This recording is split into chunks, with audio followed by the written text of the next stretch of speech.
recital Tuesday night or before last. And council did not take your recommendation. I know it was a 4-4 vote, but for those that did vote down that prayer, I want to thank you. Now, on the Fannin Farms, that place is inundated with already a lot of gas wells, a compressor station. TCQ came out and they took an air sample at the compressor station a couple years ago, and it was a 30-minute canister snapshot, but they picked up 2.3 parts per billion benzene, and the long term is 1.41.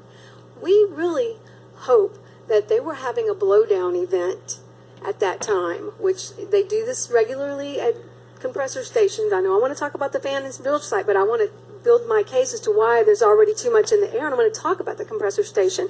The maintenance occurs maybe monthly, and they let everything out of the pipes. And we hope that when TCEQ sampled and we got that 2.3 parts per billion, that was the anomaly, that was that once-a-month maintenance. It being an electric compressor station, if you lose power, they have the upsets and it goes into the atmosphere, or they bleed it down to the storage tanks where it invisibly emits. At every drill site, anytime you have lift compressors or anytime the storage tanks are doing their jobs, the V patches allow 24/7 venting. You can't see these emissions. But if you have where your lift compressors or a compressor station is trying not to vent into the air, they bleed it down and they direct it into the storage tanks where they invisibly emit there. So whether it's a compressor station or a drill site, you're going to have 24/7 emitting of the benzene toluene at the benzene xylene from these storage tanks. You can't see it. But if you watch the news last night, when Denton passed their ban, they were showing these infrastructure and a house in the background, and you can see the Waverly lights, you know, the air moving. That's the VOCs. Those are carcinogens in those VOCs. They don't need to be that close to people. So the heart of what we're talking about is a drilling zone, but we're really talking about shutting them down like Denton did.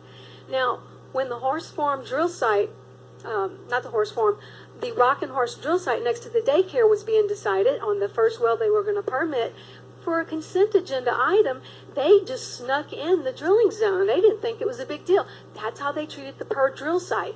Oh, it's a drilling zone. It's not that we're going to go ahead and permit and start drilling. They make too light of that drilling zone. This is where we can stop them like Denton had their ban.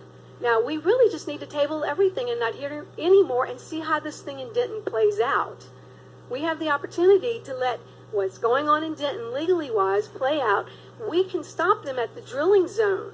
If we don't allow a drilling zone, they don't get to ask for a permit, because you know once they permit that first well, wells 2 through 10 or however many they say they can fit on that site will be administratively approved and no one else gets to talk about it.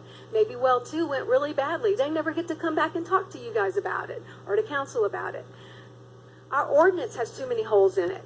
When we flow back, we don't use the right infrastructure to flow back. We flow back into 18-inch hatch flowback tanks. These are open hatch flowback tanks. When the technology is there for low pressurized ventless flowback tanks. But I called the TCQ. I said, why are they letting these holes be in these tanks? Well, if we close them up, they'll blow up.